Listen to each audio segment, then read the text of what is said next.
नमो बुद्धाय। जय भीम साहब। जय भीम साहब, नौ मुद्दा। आज हम आपका जो परिचय करने जा रहे हैं ये एल उके साहब से। और आप एमपीबी से रिटायर्ड सुपरिंटेंडिंग इंजीनियर हैं। इसके अलावा आपके परिचय में महत्वपूर्ण जो बातें हैं वो ये है कि आपने अभी तक 6 प्रकार की किताबों का लेखन भी किया। आप एक बहुत बढ़िया लेखक भी हैं। और उन किताबों में सबसे जो महत्वपूर्ण चीज़ है वो है रिजर्वेशन पर भी आपकी किताबें हैं, संत कबीर साहब पर भी आपकी किताब है। और उन किताबों के अलावा भी आपने जो लिखान किया है वो पाली से संबंधित बहुत अच्छे से लिखान किया है। और नई एक बुक आपकी अभी प्रकाशित होने वाली है, मतलब आपका लेखन निरंतर जारी है। इसके अलावा आपने स्लम एरिया के बच्चों को पढ़ाने के लिए 10 साल तक काम भी किया है, परिवर्तन मिशन स्कूल के नाम से। इसके अलावा आपने अपने जन्म स्थान में विहार भी बनवाया है। और जहाँ पर आपकी पदस्थापना रही है वहाँ पर आपने विहार बनाने के साथ साथ में चौराहे के ऊपर बाबा साहब का एक भव्यतम स्टेचू भी लगवाया है। इसके अलावा भी आपको रिटायरमेंट के लगभग 10 साल होने के बाद भी आज आप बहुत एक्टिव तरीके से काम कर रहे हैं। और ऑनलाइन आज के डेट में आप पाली से संबंधित कक्षाएं लेते हैं और विहारों में जाकर भी आप लोगों को पाली पर मार्गदर्शन देते हैं। और मैंने कई कार्यक्रमों के अंदर, कई सामाजिक कार्यक्रमों के अंदर आपको बहुत ज़्यादा एक्टिव देखा। और मुझे लगा कि कई लोग रिटायरमेंट के बाद में घर में बैठ जाते हैं या अपने नाती पोते के साथ खेलते हैं, लेकिन आपने वो सब करते हुए सामाजिक कार्य भी बहुत बड़े पैमाने पे कर रहे हैं आप। और महत्वपूर्ण बात है कि आप धम्म का कार्य बहुत बड़े पैमाने पे कर रहे हैं। और धम्म के कार्य में भी पाली को लेके आपका बहुत बड़ा कार्य है। तो मैं वुके साहब से आपका परिचय करवा रहा हूँ और हम कुछ महत्वपूर्ण बातें उनसे पूछने वाले हैं। तो मैं साहब से ये जानना चाह रहा हूँ कि इलेक्ट्रिसिटी इंजीनियर, इलेक्ट्रिक के इंजीनियर और पाली, ये दोनों में बहुत डिफरेंस है। ये दोनों इतना डिफरेंस है कि दोनों का एक दूसरे से तालमेल नहीं बनता है। तो मैं साहब से ये पूछना चाह रहा हूँ कि आपका पाली की तरफ ध्यान कैसे गया कि पाली लैंग्वेज पढ़ाना चाहिए। और पाली एक तथागत की एक लैंग्वेज है और तथागत ने पूरे के पूरे जो प्रवचन दिए हैं लगभग पाली के अंदर दिए हैं। और पाली एक बहुत महत्वपूर्ण भाषा है। तो इस भाषा की तरफ आपका ध्यान कैसे आकर्षित हुआ और आपने कब से इस पर जुड़ना शुरू किया और ये प्रेरणा कहाँ से मिली? सबसे महत्वपूर्ण चीज़ मैं आपसे जानना चाह रहा हूँ। जी, धन्यवाद। जो आपने मुझे इस लायक समझा कि मैं इस विषय पर जो आप पूछ रहे हैं उस पर अपनी बात रख सकूं। ये ये बाबा साहेब अम्बेडकर, मैं इनको नमन करता हूँ। और ये अगर न होते तो शायद मैं ये कोट और पैंट में यहाँ बैठा नहीं होता। और मैं ही नहीं, मेरा समाज भी कोट और टाई नहीं पहन सकता था, पढ़ लिख नहीं सकता था। हम बाबा साहेब के कृतज्ञ हैं। ऐसा अद्भुत पुरुष, ऐसा महापुरुष, जिसकी बदौलत हम आज यहाँ बैठे हैं और जिनकी बदौलत शासन भी उनके सोच के विपरीत, उनकी सोच होने के बावजूद वो आज बाध्य है उनकी वंदना करने को, उनका स्तुतिकरण करने को। तो मैं बाबा साहब को ऐसे नवरत्न को, ऐसे संविधान वेता को, सामाजिक चिंतक को और इस भूमि पर धम्म की पुनर्स्थापना करने वाले विराट व्यक्तित्व के स्वामी को नमन करता हूँ। आपने, मैं एक और बात जोड़ना चाह रहा हूँ, जहाँ मैं लेखन करता हूँ ALUK में अलाउके लिखता हूँ। आपने देखा होगा अलाउ के? पुस्तकों अच्छा में अच्छा अच्छा अच्छा। ALUK अंग्रेजी नाम है, तो हाँ। हिंदी में जब मैं लिखता हूँ तो नाम अला, अमृत लाल, अच्छा, ला अमृतलाल। ओके। नहीं मुझे, मैंने वो ये इंग्लिश में ही पढ़ा तो मुझे वो जी ये, जी लेकिन अमृतलाल तो बहुत अच्छा नाम है। जी वही अमृतलाल नाम कैसे, मतलब सबसे पहले तो यहाँ पे पाली पर थोड़ा सा आप बताइए, फिर मैं जी पूछूंगा कि जी अमृतलाल नाम भी कैसे, मतलब जी आपका दिया गया, किसने दिया आपको अमृतलाल? जी जी अमृतलाल जी बड़ा सुंदर नाम है। जी जी। हाँ हाँ। आपने पहला हम्म, प्रश्न आपका था पाली। हाँ बराबर। पाली पर मैं कैसे काम कर रहा हूँ, क्यों कर रहा हूँ? तो सर इसकी कहानी थोड़ी लंबी है। हम्म। जैसा आपने अपने उद्बोधन में कहा कि मैं कबीर जब मैंने पढ़ना, हम लोग वैसे कबीरपंथी है माँ बाप से। अच्छा अच्छा, आप कबीरपंथी, जैसे बाबा जी साहब का घराना जी पूरा जी जी जी कबीरपंथी जी था, तो जी जी आपका घर भी जी कबीरपंथी था? अरे वाह, बहुत कबीरपंथी। बड़ी बात है। जी जी बहुत बड़ी बात है। हम कबीरपंथी हो। बिल्कुल, बहुत अच्छी जी बात जी। है मतलब। और मेरे गुरु वो मालाधारी नहीं थे सर। अच्छा। हाँ, जैसे घंटीधारी होते हैं, अन्य कई गुरुओं को मैं देखा, वैसे गुरु नहीं थे। हम्म। उनका उनका अध्ययन जो है वो कबीर पर उतना ही था जितना बाबा साहब आम्बेडकर पर था, अच्छा अच्छा अच्छा। जितना भगवान बुद्ध पर था। हम्म। जो दिगर समाज में भी धम्म की बातें करते थे। अच्छा अच्छा। हमारे जो गुरु है हम्म। कबीरपंथी लोग अक्सर आप देखते होंगे कि अक्सर उनके जो जो उनके शिष्य है वो ब्राह्मण वगैरह तो नहीं होते हैं। प्राय आपने देखा होगा कि जो ओबीसी जो कास्ट अच्छा होता अच्छा है अच्छा। या एससी एसटी वाले या हम्म। ओबीसी वाले, प्राय कबीर के शिष्य यही होते हैं, बराबर। क्योंकि सामाजिक प्रताड़ना कम या ज़्यादा इन्हीं को मिली है। हम्म। तो कबीर का जो उपदेश है वो भी सामाजिक और धार्मिक जो कठमुल्लापन था या जो ब्राह्मणों का इस समाज पे, जो एसटी और ओबीसी समाज पे जो सामाजिक विभेदकारी जो नीति थी, हम्म। तो कबीर को हम उसी का उच्छेद करते हुए पाते हैं, अच्छा उसी अच्छा को अच्छा। लताड़ते हुए पाते हैं। हर उनकी साखी हो या उनका शब्द हो, तो वो अपने शब्दों में, अपने उपदेश में इन्हीं चीज़ों को वो बताते रहते हैं। तो जो जैसा मैंने बताया कि कबीर पर मैंने शुरू में कबीर के मुझे संस्कार मिले गुरु से। फिर मैंने अध्ययन भी किया, क्योंकि मैं जब टेक्निकल नॉलेज यानी पॉलिटेक्निक जब पढ़ रहा था, तो और फिर मैं इंजीनियर बना। तो इंजीनियर तो बाद में बना, पर उसके पहले ही हमें गुरु मिल मिल चुका था। तो जो मैं ये कहना चाह रहा हूँ कि हमारा जो माइंड सेट है, एक इंजीनियर का माइंड सेट थोड़ा तकनीकी यानी अलग होता है। बराबर। उसकी जो चिंतन शैली है वो अलग ही होती है। तो उस हिसाब से मैंने कबीर को पढ़ना शुरू किया, अच्छा अच्छा। तकनीकी तौर पर। अच्छा, हाँ। मतलब आप जो, वो लोग जो धार्मिक तरीके से पढ़ते हैं वैसे आपने नहीं पढ़ा, जी नहीं, बिल्कुल। आपने बिल्कुल उसको टेक्निकल रूप से जी, पढ़ा टेक्निकल कि रूप ये से क्यों मैंने कहा पढ़ा। कबीर साहब जी, ने करके। बिल्कुल बहुत अच्छा, टेक्निकल बहुत रूप अच्छा। से पढ़ा मैंने। हम्म।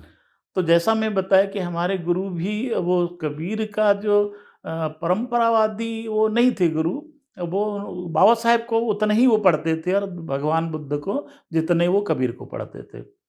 तो कहना चाहिए कि मैं वो गुरु का पुनः मैं नमन करता हूँ। बालक दास साहेब। अच्छा, बालक दास बालक साहेब। दास साहेब वासनिक हमारी समाज के थे वो। अच्छा अच्छा बालक अच्छा। दास साहेब वासनिक बपेरा, हम्म। ये महाराष्ट्र के। और हम बालाघाट और बीच में नदी और उसके उस तरफ है बपेरा, वो अच्छा अच्छा बपेरा के अच्छा। रहने वाले हैं। बहुत बड़े विद्वान पुरुष, उनका देहांत हो गया है। हम्म। पर कहना चाहिए कि मुझ में जो तर्क बुद्धि, जो तर्क शक्ति है और जो कबीर की दृष्टि से समाज को देखने की जो दृष्टि है, वो मेरे हम्म। पूज्य गुरु की अच्छा, अनुकंपा ये है, आपने कहना मतलब चाहिए। उसी समय दृष्टिकोण जी पकड़ना शुरू किया जी कबीर जी साहब जी का। जी ये जी बहुत बड़ी बात है, क्योंकि जी। कबीर साहब को लोग ऐसे समझते कि वो इसके विरुद्ध बोलते उस, लेकिन उनका विरोधी मतलब शैली नहीं है। जी, उनकी शैली एक्चुअल मानवतावादी है। मानवतावादी बिल्कुल। मानवतावादी, मतलब आपने दृष्टिकोण पकड़ा, जी ये बड़ी जी बात है, जी बड़ी जी बात है, जी। बिल्कुल बिल्कुल। जो हम्म। सर्जनात्मक, जो निर्माणात्मक उनकी जो दृष्टि थी जी हाँ कबीर जी। की, है ना। हाँ, ये ठीक है कि उन्होंने गलत चीज को लताड़ा, पर वो नवनिर्माण के भी मैं तो ये कहना चाह रहा हूँ आपको कि कबीर को मैं एक ग्रंथ भी लिखा हूँ, साक्षात्कार, आपने जैसे साक्षात्कार, बताया। बिल्कुल, बिल्कुल, ये बिल्कुल। 92 के आसपास मैंने ग्रंथ लिखा अच्छा था। 92 मतलब आजकल तो करीबन आप बहुत जी, लंबा समय हो गया, मतलब जी, 28 साल पहले, जी, जी, जी। है ना? 28 साल पहले। साक्षात्कार वो मेरा प्रथम ग्रंथ था, हुँ, प्रथम हुँ, हुँ, रचना हुँ। थी। और वो ग्रंथ जो है, वो मेरे गुरु को और कबीर को, तभी मैंने वो ग्रंथ के माध्यम, आप जब ग्रंथ लिखते हैं, तो फिर आप बहुत सारा अध्ययन भी तत्संबंधित करते हैं। बिल्कुल, बिल्कुल, करना ही जी, होता है। जी, बिल्कुल। हाँ, हाँ। तो वो उसी समय में कबीर में जितने भी कबीर के ग्रंथ हैं और कबीर के विद्वान हैं, यहाँ तक कि बनारस में जाकर के मैं 6 महीने रहा था गुरुजी के साथ में, और अच्छा। एक और महंत थे, हुँ, ऐसे 3 लोग। और जितने भी वहाँ कबीर के जो मठ थे, वो हुँ। मठों में जाकर वहाँ शास्त्री रहते थे, उन शास्त्रियों से मैं वार्तालाप करता था, समझ रहा था कि भाई कबीर है क्या, उन शास्त्रियों से भाई उनका क्या मत है, वो क्या सोचते हैं, ऐसा। तो ये सारा बहुत सारा चिंतन किया मैं, साक्षात्कार वो उसका परिणाम है। तो जो कबीर जो मैं बता रहा था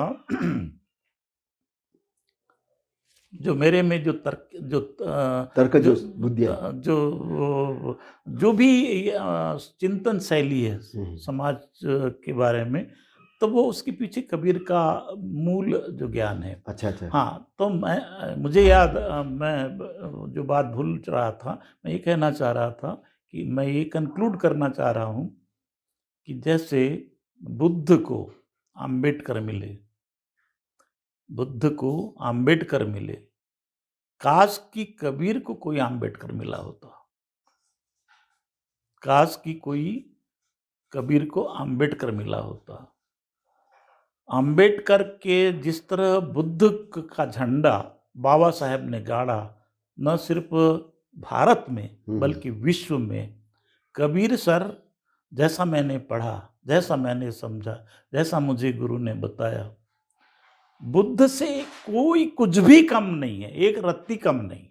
नहीं, बिल्कुल वो उसी मार्ग पर सही बोल रहे हैं। जी। लेकिन बाबा साहब ने भी तो कबीर को गुरु ही माना है। जी, बिल्कुल, बिल्कुल, बाबा साहब बिल्कुल। ने कहा कि मेरे जी। 3 गुरु हैं जी, जी, जी, और जी, 3 बिल्कुल। गुरु में से प्रथम जी, गुरु जी, मेरे जी, जी। तथागत गौतम बुद्ध मैं हैं, हाँ, द्वितीय कबीर है मैं और तृतीय हाँ, ज्योतिबा फुले, तो उनको मैं उन्होंने बात दूसरी कर रहा था। अच्छा, मैं अच्छा। ये कर रहा था हुँ, हुँ, कि हुँ। कबीर अभी कहाँ है? कबीर जो कबीर की जो विचारधारा है, वो कहाँ है?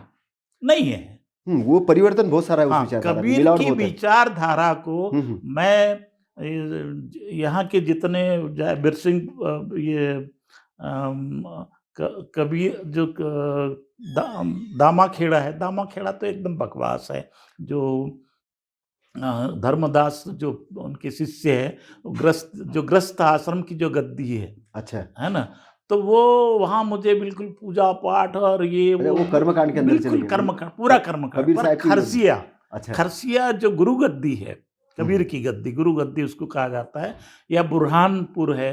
तो इस तरह के कई जगह मैं गया, हुँ, हुँ। तो जाकर के वहाँ पर उन लोगों से, वहाँ के जो गुरु लोग हैं, वहाँ के जो मठाधीश है, उन उन लोगों से मैं बहुत इसमें चिंतन किया, कबीर को देखने की कोशिश किया।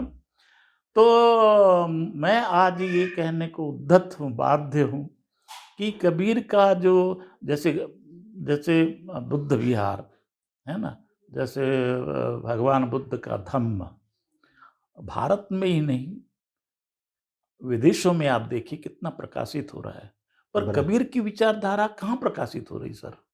कबीर की विचारधारा प्रकाशित नहीं हो रही है। यद्यपि कबीर उसी बात को लेके आगे बढ़ रहे थे, बुद्ध की बात को ही आगे, 14वीं जो सदी है उसमें कबीर हुई है, 13वीं-14वीं में। हुँ, हुँ। तो कबीर ने उसी बात को आगे बढ़ाया था। बिल्कुल, बिल्कुल। पर मुझे दुःख इस बात का ये हो रहा है कि कबीर की जो विचारधारा है, उसको जो उसके उस पर जो उसके जो शिष्य है, वो शिष्यों ने वो लाइन ऑफ एक्शन या लाइन ऑफ थॉट वो नहीं दी, जो बुद्ध की विचारधारा को सीधे-सीधे बाबा साहब अम्बेडकर ने दी। वरना कबीर की आप ग्रंथ बीचक देखिए, या जितनी भी कबीर के नाम पर जो वचन है या जो साखियाँ है, वो एक से एक यानी आप आँखें खोलने वाली है। हुँ, हुँ, हुँ। नहीं, वैसे गुरु ग्रंथ साहिब के अंदर में कबीर के वचन आए हैं जी, बिल्कुल। और बाबा साहब का भी जैसे कुछ ग्रंथ है उसके अंदर में आप देखिए कि वो जो उनके अंदर जो क्रांतिकारी लिखान जी, जी। है ना? तो जी, उसके अंदर भी कबीर की झलक तो है, जी, जहाँ बिल्कुल। तक मैंने पढ़ा जी, बिल्कुल, बिल्कुल, है ना? बिल्कुल। तो और हाँ, मैं ये कहना चाह रहा था कि कबीर का साक्षात्कार जो हुँ, ग्रंथ है, यहाँ से मेरा लेखन बढ़ा और अच्छा, चिंतन, अच्छा, लेखन अच्छा। चिंतन यहाँ से शुरू हुआ। हुँ, हुँ, उसके बाद में फिर 92 के समय ही ये मंडल और कमंडल ये जो चल रहा था, तो बराबर। उस समय मैं आरक्षण क्या है? हम लोग जब यहाँ-वहाँ घूमते थे, तो हमारे लोग जब दूसरे लोग काउंटर करते थे, हमारे लोग काउंटर नहीं कर पाते थे कि आरक्षण क्यों चाहिए आपको, ये वो। तो उसके लिए मैंने वो एक ग्रंथ लिखा था कि आरक्षण और हिंदू मानसिकता। अच्छा, अच्छा। ये उसी के बाद का है। वो एक सामाजिक विषय था वो हुँ, कि भई आरक्षण पर दूसरे लोग जो वो करते हैं कि भई क्या है, कैसा है, तमाम मैंने लॉजिक में और सुप्रीम जो संबंधित जो केस है, वो सबका वो कंपाइलेशन है, वो बहुत अच्छी पुस्तक अच्छा, थी, अच्छा, अच्छा, अच्छा। आरक्षण और हिंदू मानसिकता का। हुँ, पर जो हिंदू लोग हैं, जो ट्रेडिशनल जो है वो क्या सोचते हैं, है ना? पर उसके पीछे फैक्ट क्या है ये। अब उसके बाद में फिर पत्थर उठाते हाथ तो वो एक काव्य संग्रह है वो। हुँ, फिर आया है दलित चिंतन और दलित चिंतन के विविध आयाम।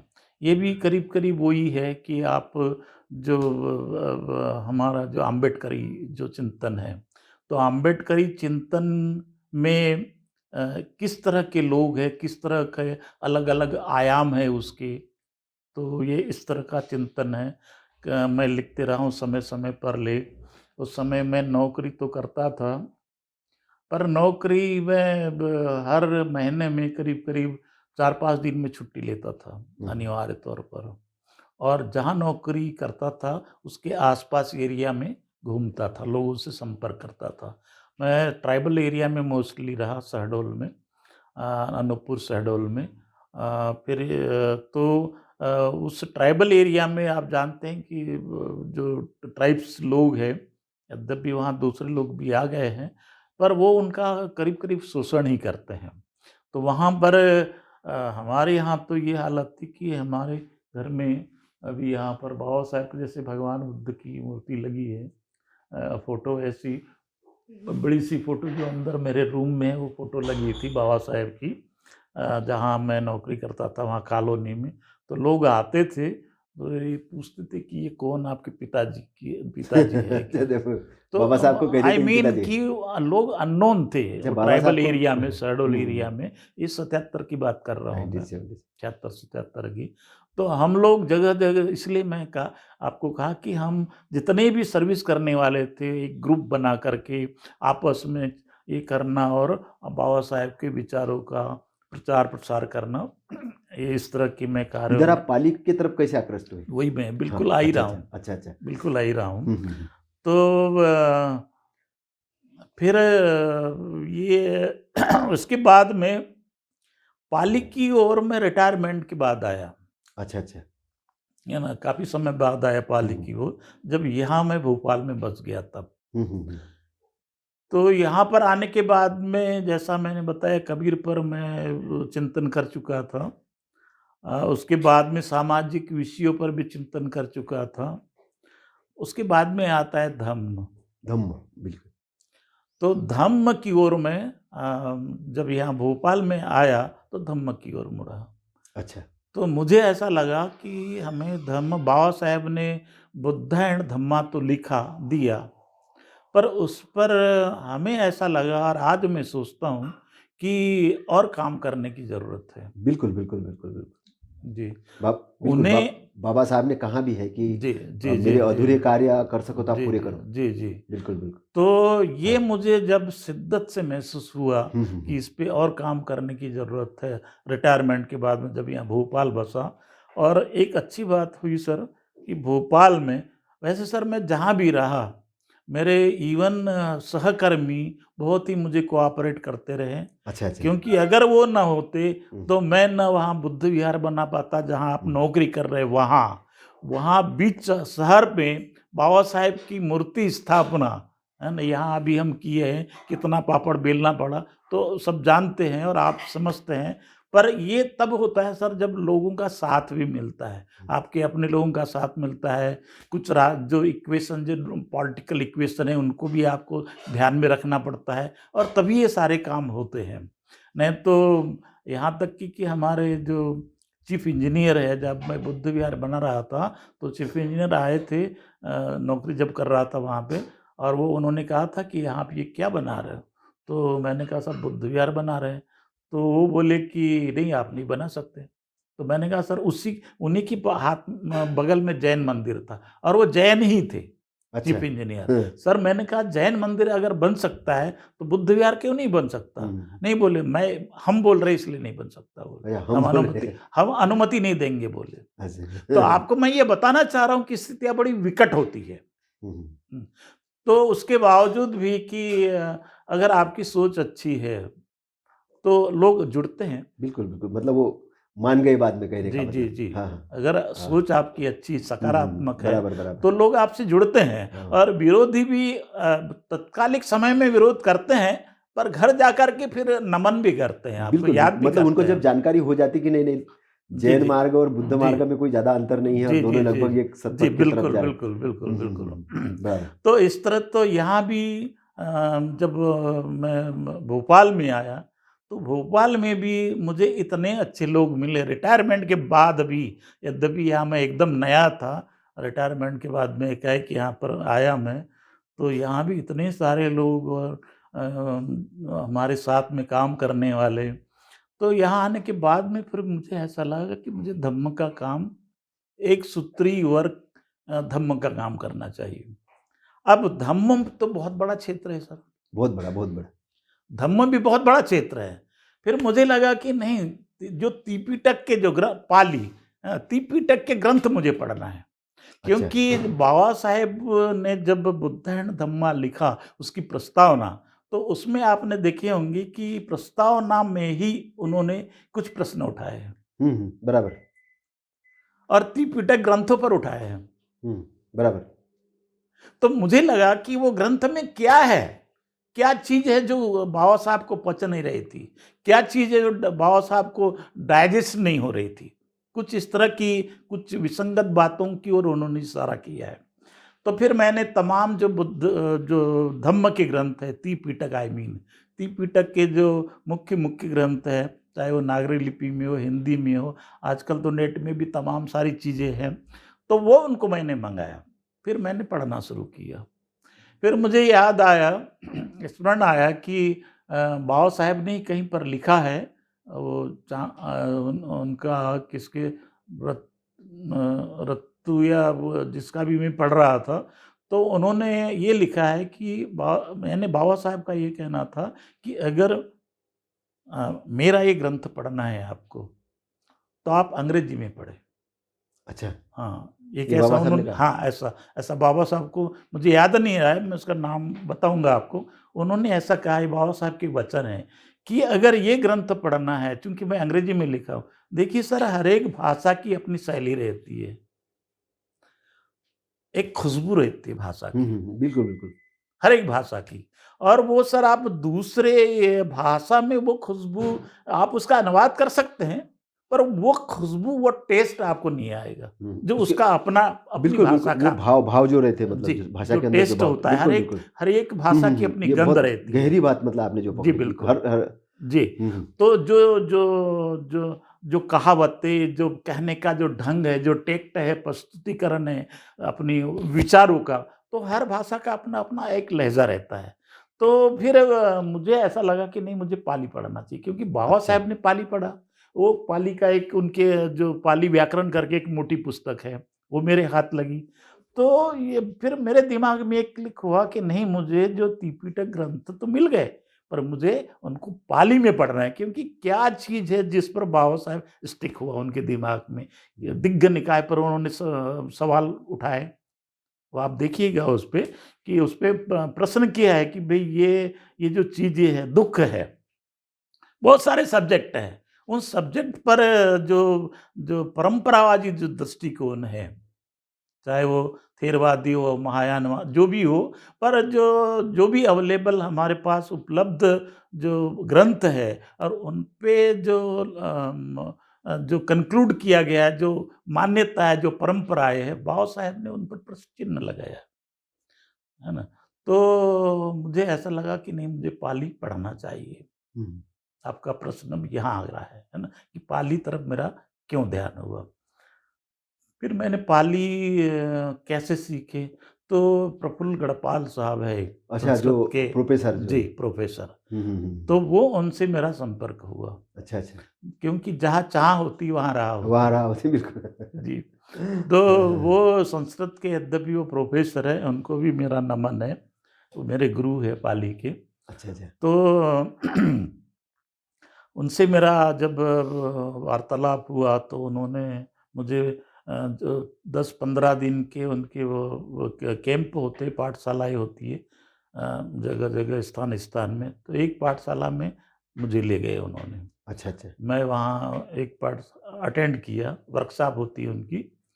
अ, तो जगह-जगह वो ऐसे वर्कशॉप करते रहते हैं। यद्यपि सर वो पाली संस्कृत के प्रोफ़ेसर हैं, पर मैं एक पुस्तक मैंने जो पाली विभक्ति रूप है, मैं उन्हीं को समर्पित किया हूँ, अच्छा, वो अच्छा, अच्छा, अच्छा। पुस्तक। जी, तो क्योंकि अंततः पाली के वो गुरु हैं मेरे, गुरु को नमन ही करना चाहिए। बिल्कुल, बिल्कुल, बिल्कुल। तो बहुत ही अच्छा स्वभाव है उनका, प्रफुल्ल गढ़पाल साहब का। और वो लंबा उनकी आयु यशस्वी हो, उनकी कीर्ति प्रकाशित हो और वो काम करते रहें।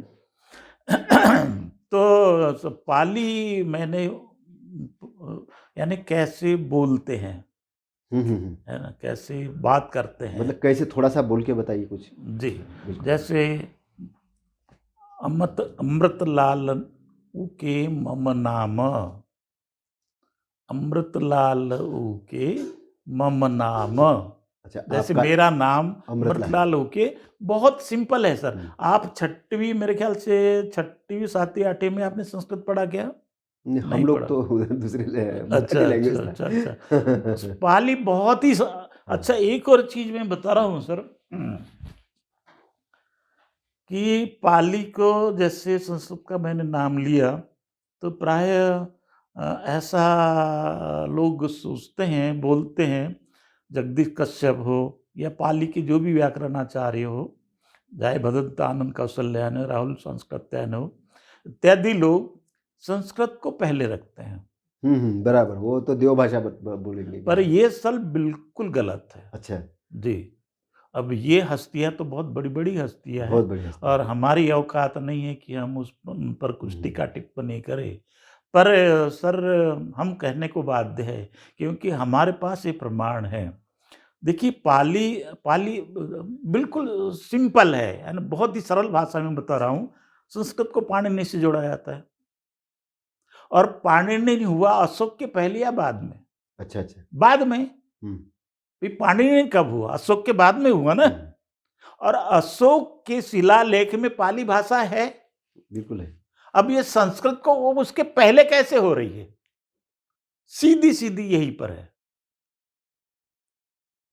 भई जो शिलालेख है, अशोक के शिलालेख, उसमें पाली भाषा है। उसमें लिपि है, धम्म लिपि, उसको इन्होंने ब्राह्मी लिपि कहा। हुँ, हुँ। जबकि अशोक स्वयं उसमें लिख रहा है कि ये धम्म लिपि है। अच्छा, धम्म लिपि को ब्राह्मणी लिपि बोल दिया। मतलब कन्वर्ट कर दिया कहने का मतलब है ना?